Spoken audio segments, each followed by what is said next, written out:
Al oşentip ene bolat. Ene bolgon учурда Пайгамбар алейхиссалам айтат: "Ал джаннату тахта aqdamil ummahat." Beş enelerin taman astında deyit.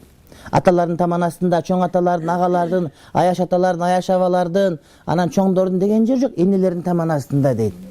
Eneler meyli akmak bolsun, eneler meyli jaman bolsun, eneler meyli namaz okusun, meyli namaz okubasın, ene meyli akmak bolsun, ene meyli adam bolsun, ayırması çok. Ene olgon üçün, ene деген makamga, ene деген martabaga, ene деген orunga жеткендigi үчүн беш ошонун таман астында. Ene tandalbayt, ene kim eken айтылынбайт.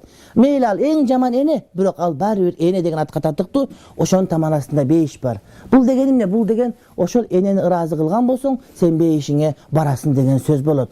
Кээ бирде намаз окугандарыбыз, эмеле намаз окуп калса, намаз окуй элек апаларын кагып силкип, түртүп урушуп, аны бир таптакыр четке кагып, адам катары көрбөй, ушинтип доллангандарыбыз бар. Эмеле жолук салынып калса, жолукка киререк апасын жээригендер бар мисалы үчүн. Жок, булардын бардыгы бейиштен тетир жолго кетип аткандар. Бейишке барам деген энеси ким гана болбосун, аны урматтап сыйлап, ошонун таман астында, анын кызматында бейиш бар экенин билиш керек болот.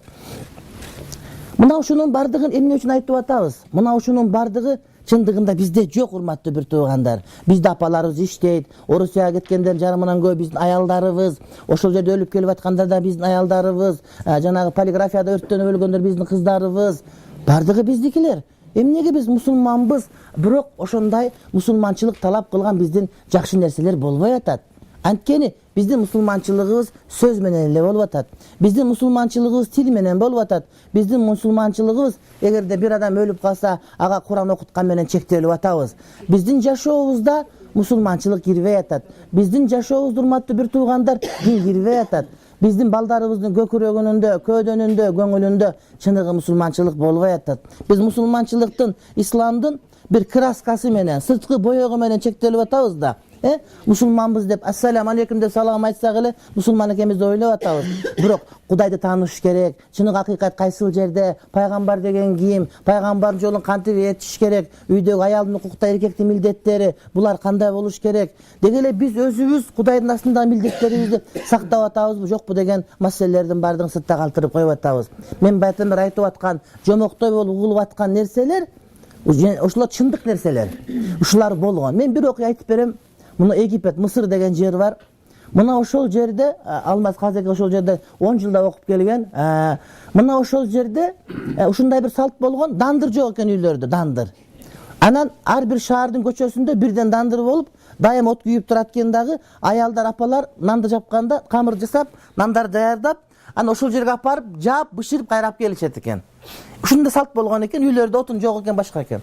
Анан бирок аялдардын ошол камырды нанды көтөрүп барганы уят көрүнчүкен дагы ошол үйдөн эркектер чыгып, апарып бышырып кайрап келет экен. Эгер кайсыл бир үйүндө эркеги жок болуп калса, эмне кылат? Камырды кылып, ачытып, даярдап, нан кылып даярдап, тандырга киргизе турган кылып, анан идишине салып, эшиктин оозуна коюп койсо, өтүп кетип аткан биринчи эркек ошону апарып бышыртып, анан кайрап келип коюп кетет экен. Эгер антпей кетсе, бул эркек аттан калып калат экен, элден чыгып калат экен, адамдан чыгып калат экен. Көрдүңөрбү? Ушундай салт болгон экен да. Бул 50 жыл мурдагы окуя. Анан ошол убактагы Мысырдын муфтийи, 60 миллион адамдын муфтийи Мухаммад Бахит аль-Мутии деген аалым эми башындагы селдеси казандай.